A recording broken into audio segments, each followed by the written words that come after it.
Kto to są ci niemożliwi do nawrócenia? Ewangelia Łukasza nazywa tak syna marnotrawnego. Nazywa go po grecku asotos, co można przetłumaczyć dowolnie rozwiązły, ale ma związek z greckim słowem asotia. To jest tyle co stan, z którego nie można kogoś ocalić. I tak został nazwany syn marnotrawny. Niemożliwy do zbawienia, asotos. Niemożliwy do ocalenia, niemożliwy do nawrócenia.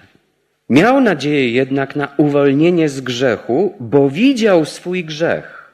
Jak się widzi prawdę, to już się jest ocalonym. Że w położeniu, w jakim się znalazł, w chlewie pożądań, on nie kłamał siebie samego, lecz zdobył się na wyznanie w swoim sercu, osądził siebie samego.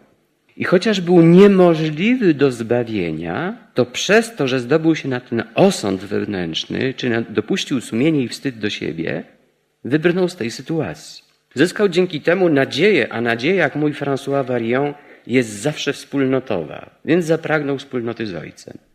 Rozpacz jest zawsze wtrąceniem siebie w samotność. Dlatego piekło jest pełne tych, którzy nie chcieli mieć wspólnoty z Ojcem w niebie i dlatego tam też z nikim, nikogo nic nie łączy.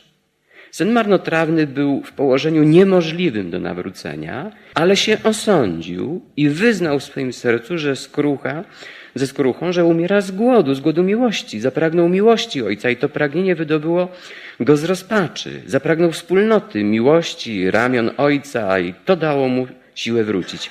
O nic innego nie chodzi Bogu, tylko o nasze pragnienie miłowania Go. Napisano, że był w sytuacji niemożliwej do nawrócenia, a jednak się nawrócił. Są rzeczy niemożliwe, które się stają możliwe. Dlaczego?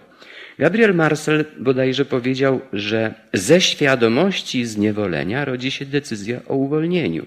Grzesznik nawet najgorszy może wrócić do Boga, gdy przejrzy na oczy, gdy zobaczy, że jest niewolnikiem grzechu, gdy nie oszukuje się słowami ja tego nie uważam za grzech. Tego syna bolało sumienie, jak boli człowieka noga po uderzeniu, w tym momencie, kiedy ktoś ją kopnie. Ale gdy otrzyma taki kopniak i nic nie czuje, to jest to znak, że ma gangrenę. Jeśli sumienie nic nie czuje, to jest stan śmierci. To jest stan śmierci wewnętrznej. Jan mówi, nie polecam, żeby się modlono za tych, których grzech sprowadza śmierć. I śmierć fizyczną, ale przede wszystkim śmierć duchową, czyli taki stan, kiedy człowiek okłamuje siebie samego w swoim sumieniu i używa religii po to, żeby nie mieć relacji z Bogiem. Czy to jest możliwe? Jest.